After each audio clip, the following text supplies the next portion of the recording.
we see that the Asian markets are they're basically rejecting modern American, modern Western storytelling conventions because it's our stories are now garbage. The woke 15 people on Twitter and the million people in Hollywood who think that we need to be ultra woke and we can't do anything without being inclusive of everybody are trying to push their agenda across the world.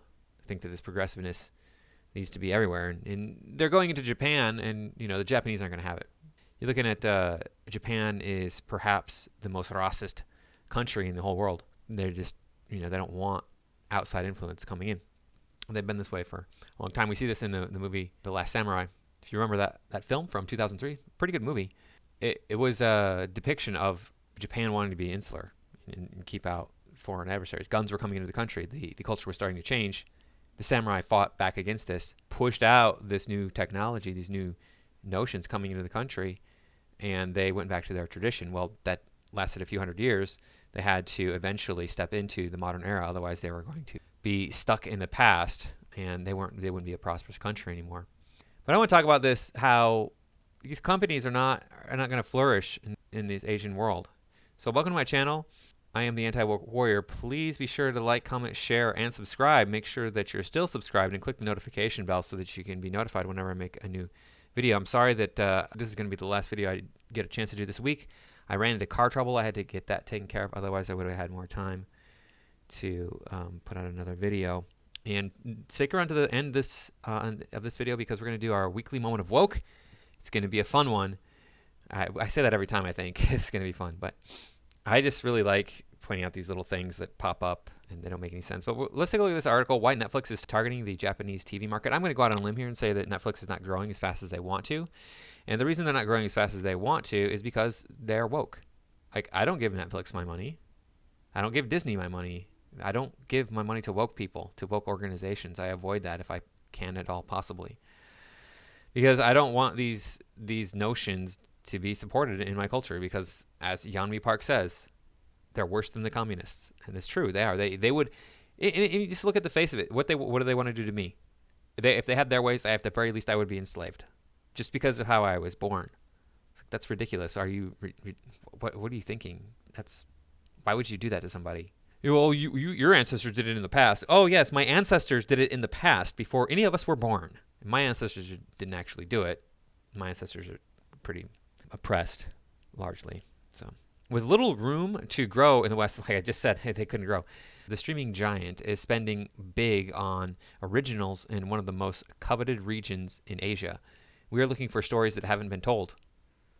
Okay, well, there's only like 7 different stories throughout human history.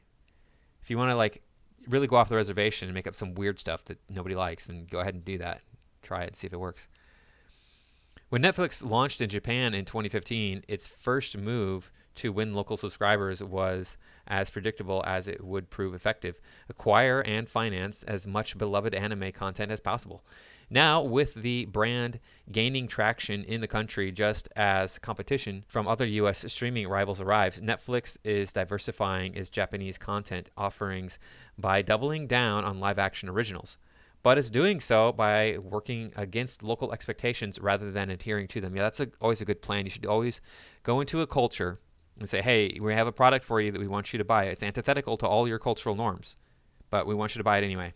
That's going to go over really well. It works in the U.S., so they figure it will work everywhere else. But the only reason it works in the U.S. is because people are being bullied into accepting these backwards notions. Like I said, I don't spend money on this stuff.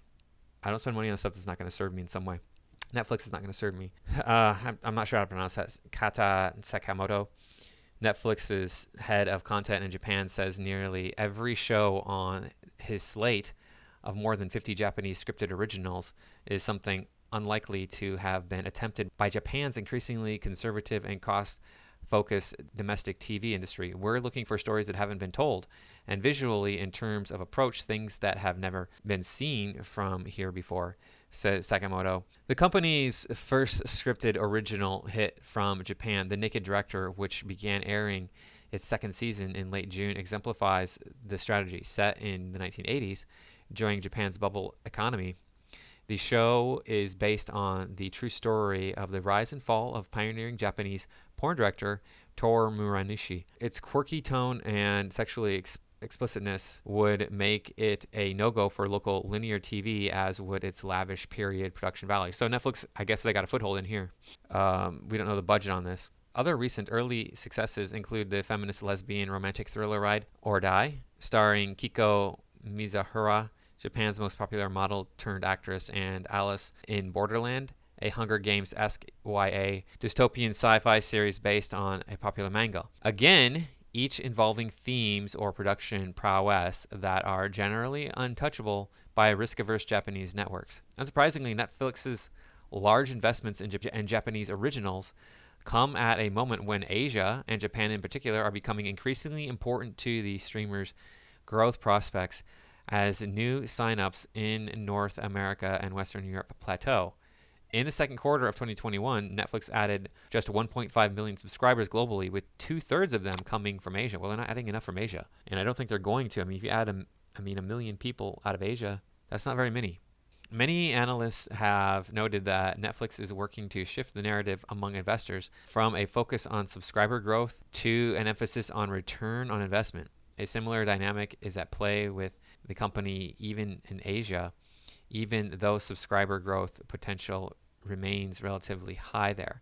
Thanks to big subscriber gains by Disney Plus and others in developing markets like India and Southeast Asia, Netflix share of total premium video subscribers in Asia Pacific, not including China, where foreign video services are banned, is forecast to drop by half to 16% by the end of 2021, compared with the 32% share it had at the end of 2020, according to estimates from regional consultancy media partners Asia. But since the bulk of Disney's gains so far have come in those developing markets where earnings per user are low, Netflix's share of total subscription video revenue in Asia is projected to remain stable at 35% in 2021 versus 34% last year. Japan, still the world's third largest economy behind the US and China, has crossed 5 million subscribers and is simultaneously expected to become Netflix's largest revenue market in APAC this year. And that's despite the fact that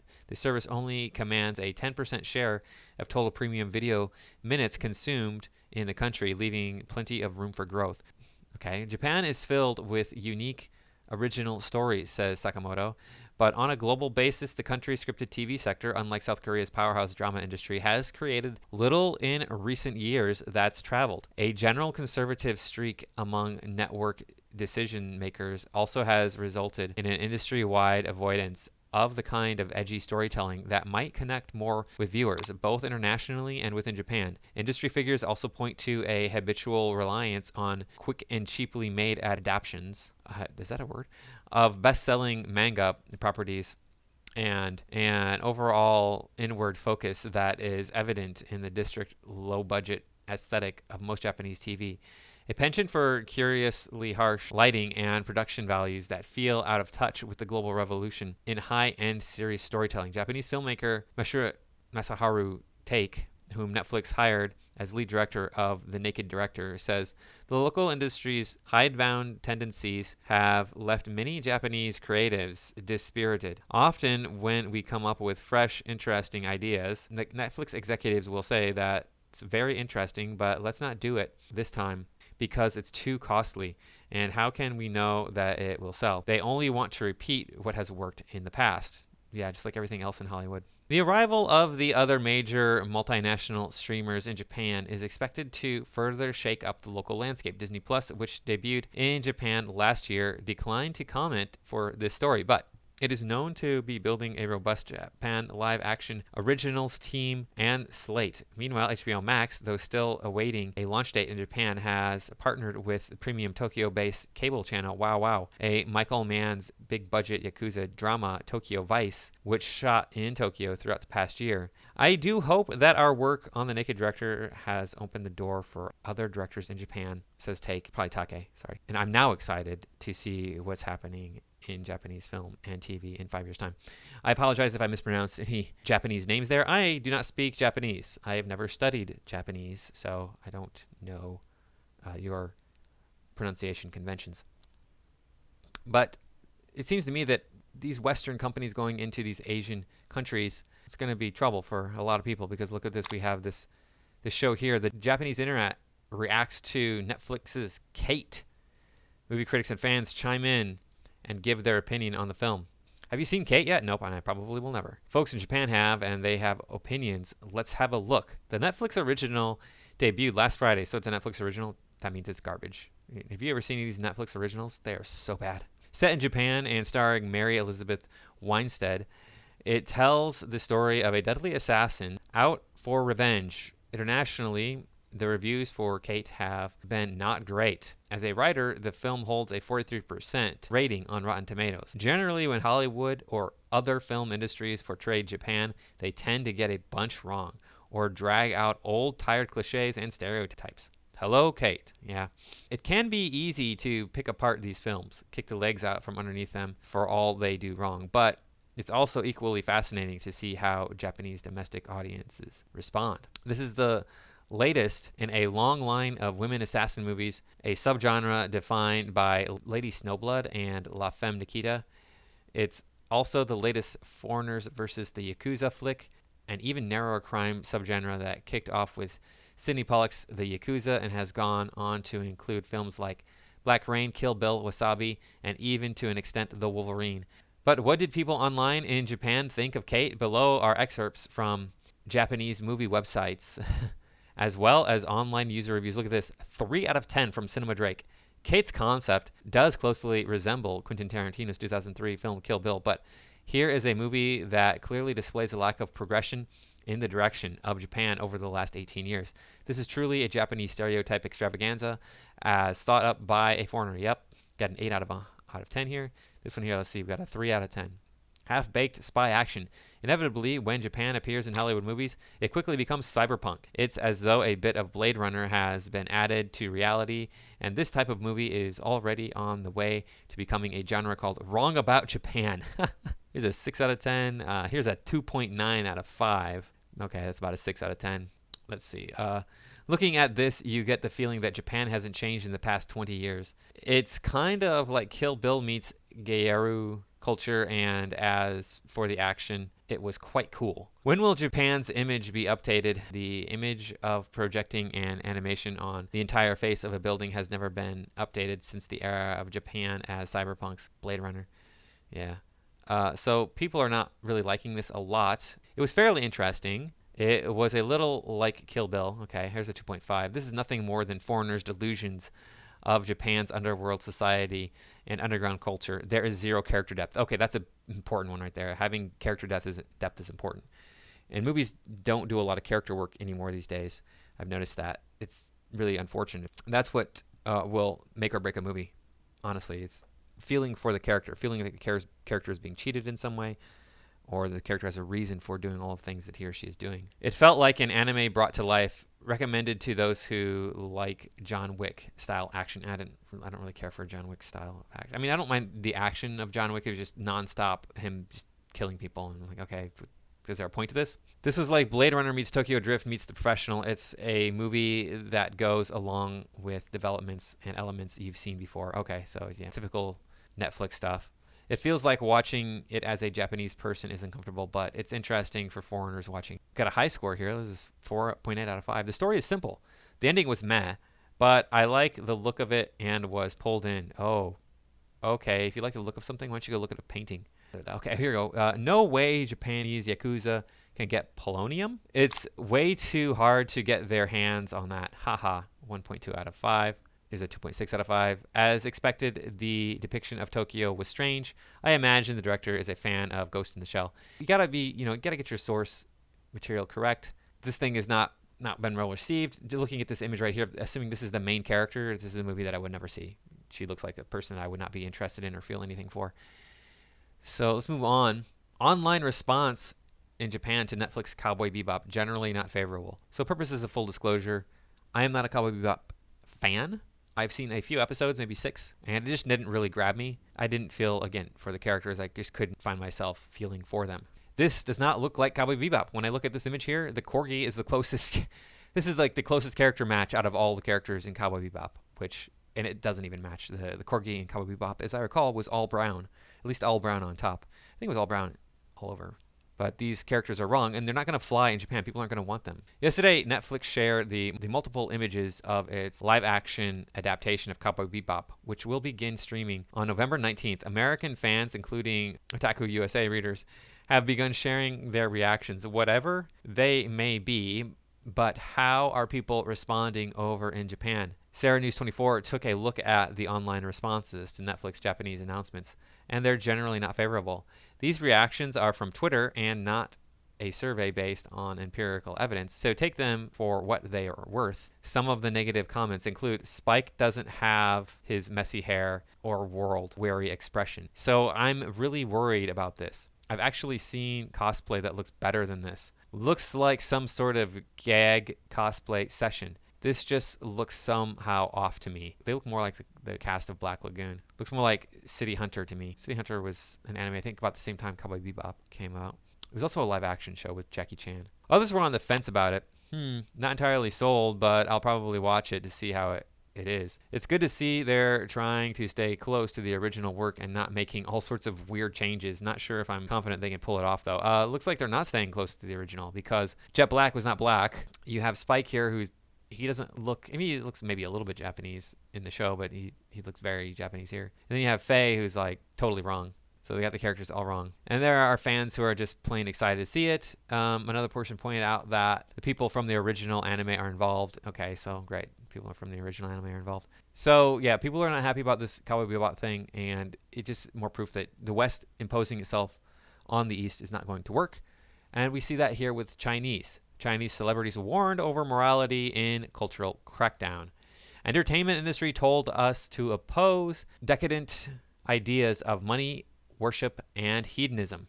Yes, that's correct. You should avoid all of these things. You should not be hedonistic. Living life for pleasure purposes is going to ruin the world. Attendees of a Chinese entertainment industry symposium have been told to ensure that they act with morality in both public and private amid an intensive government crackdown on cultural sectors. The meeting on Tuesday in Beijing with the theme of love, the party, love, the country, advocate morality and art, it was attended by senior Communist Party officials who laid out new regulations on industry practice and the behavior of celebrities, state media reported. The symposium included an address by the head of China's broadcast regulator, the National Radio and Television Administration, and gathered members of the television, radio, and online entertainment sector who were told they must abide by social ethics, personal morality, and family virtues. According to state media reports, attendees heard they must ensure they consciously abandon vulgar and kitsch inferior tastes and consciously oppose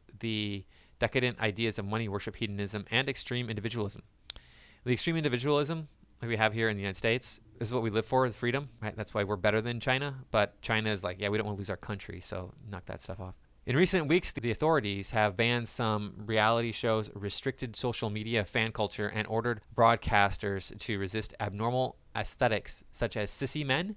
They have also targeted what they deem to be vulgar influencers, stars, inflated pay, and performers with lapsed morals. The symposium heard from actors, directors, and playwrights who spoke in support of the regulations. As a Chinese in the new era, the Chinese actor, and a Chinese literary and art worker, it is very necessary to understand one's own direction, determine the meaning of one's responsibilities, manage well one's words and deeds, and improve one's personal morality, said the actor Zhang Tong, according to state media. It is a creator's duty to do every work simply and unadornedly, and to pass positive energy silently to the audience, said Zhang. I'm not going to pronounce that. The entertainment sector is the last to be targeted by China's government.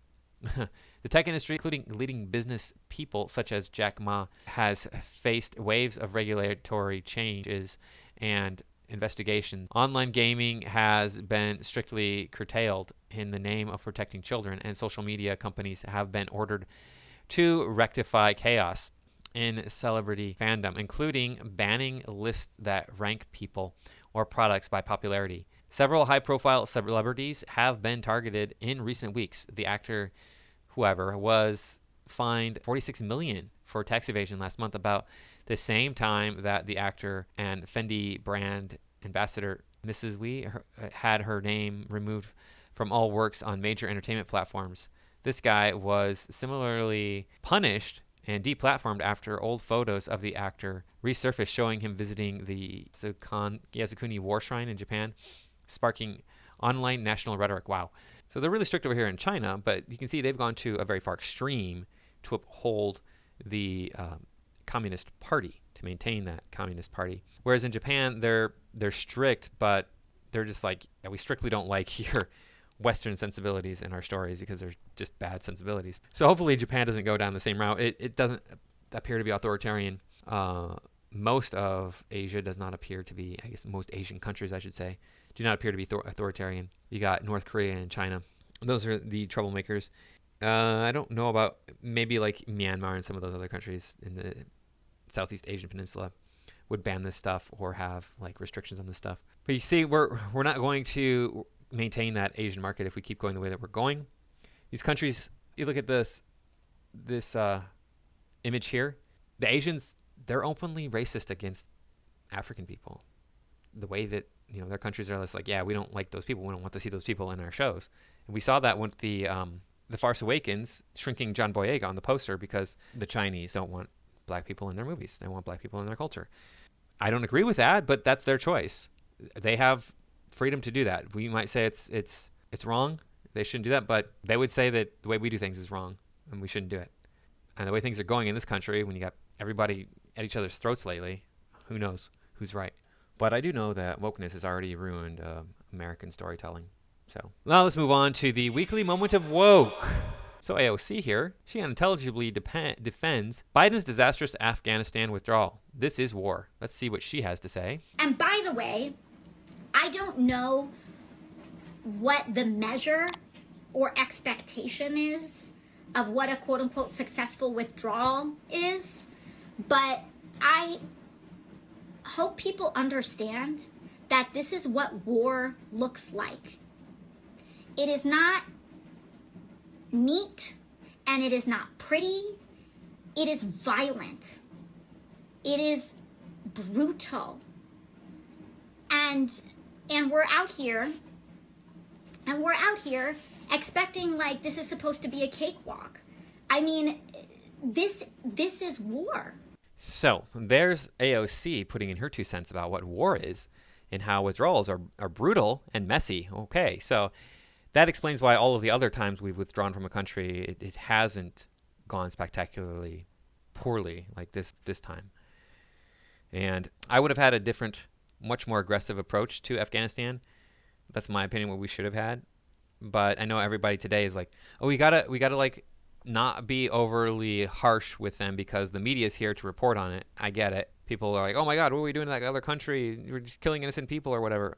I know, but like she said, it's war. It's brutal. You know, that's unfortunately, that's how it is. AOC shooting her mouth off again, not understanding that, hey, that we have a whole history of exiting countries, militarily exiting countries in a very successful way. And this was an utter failure. But, you know, you got to speak up for your side, right, AOC? He's a man that you championed getting into office. Doesn't know what he's doing, but that's okay. Because as long as your side is in office, that's all that really matters. Anyway, that is all I got for this time. Before you dip out, please take a click on that like button. It only takes a second. I do appreciate everybody stopping by and supporting my work. You know, I make these videos for free. I don't make anything off of them. So any support I can get, I appreciate. So thank you again, and I will see you all in the next video.